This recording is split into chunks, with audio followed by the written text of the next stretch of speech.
एक बार एक बच्चा अपने दादाजी से मिलने गर्मी की छुट्टियों में गया। उसने अपना सारा समय उनके साथ खेलते हुए बिताया।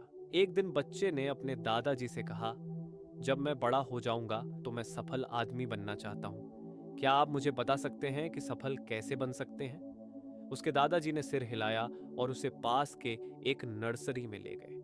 नर्सरी से उन्होंने दो छोटे पौधे खरीदे और घर ले आए। उन्होंने एक पौधा घर के अंदर गमले में और दूसरा बाहर बगीचे में लगाया।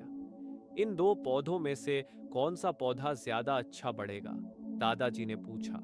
बच्चे ने कुछ देर सोचा और फिर जवाब दिया, घर के अंदर वाला पौधा ज्यादा अच्छा बढ़ेगा क्योंकि वह तेज धूप, तूफान और जानवरों जैसे खतरों से सुरक्षित है। दादाजी मुस्कुराए और बोले, चलो देखते हैं क्या होता है। बच्चा अपने माता पिता के साथ चला गया और 4 साल बाद अपने दादाजी से मिलने वापस आया। जब वह आया तो उसने पूछा, दादाजी, पिछली बार मैंने आपसे पूछा था कि सफल कैसे बने, लेकिन आपने मुझे कुछ नहीं बताया। इस बार आपको जरूर बताना पड़ेगा। दादाजी मुस्कुराए और बोले, जरूर, लेकिन पहले उन पौधों को देखें जो हमने कुछ साल पहले लगाए थे। उन्होंने बच्चे को घर के अंदर वाले गमले में लगे पौधे को दिखाया जो एक छोटे से पेड़ में बदल चुका था।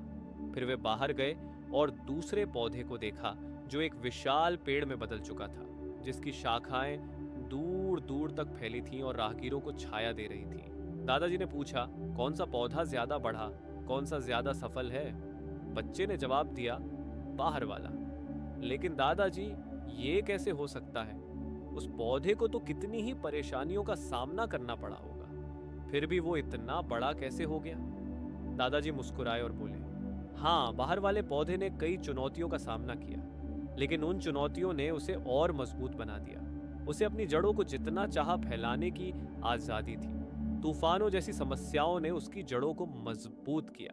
अब वह इतना मजबूत हो गया है कि एक छोटा सा तूफान उसे नुकसान नहीं पहुंचा सकता। बेटे, इसे याद रखना, अगर तुम हमेशा आरामदायक रास्ता चुनते हो तो तुम उतना नहीं बढ़ पाओगे जितना तुम बढ़ सकते हो। अगर तुम सभी खतरों के बावजूद दुनिया का सामना करने के लिए तैयार हो तो कोई भी लक्ष्य असंभव नहीं है। समस्याओं को कभी रुकावट की तरह मत देखो, बल्कि उन्हें सफलता की ओर कदम मानो।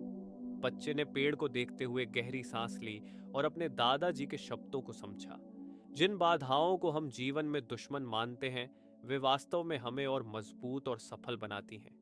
जीवन एक महान साहसिक यात्रा की तरह है जो मोड़ों और मोड़ों से भरी हुई है, जो हमारी राह में रुकावट लग सकती है, लेकिन ये रुकावटें पहेलियों की तरह हैं जिन्हें हल करने की आवश्यकता होती है। जब आप कोई खेल खेलते हो तो सबसे मजेदार हिस्सा होता है चुनौतियों को पार करने का तरीका ढूंढना। जीवन भी उसी तरह काम करता है। प्रत्येक बाधा का सामना करने पर आपको सीखने, बढ़ने और मजबूत बनने का मौका मिलता है। इसलिए इन रुकावटों से निराश मत हो, इन्हें अपनाओ, उनका सामना करो और खुद को जीवन के खेल में आगे बढ़ते हुए देखो। आपके पास किसी भी चुनौती को पार करने की क्षमता, दृढ़ता और साहस है।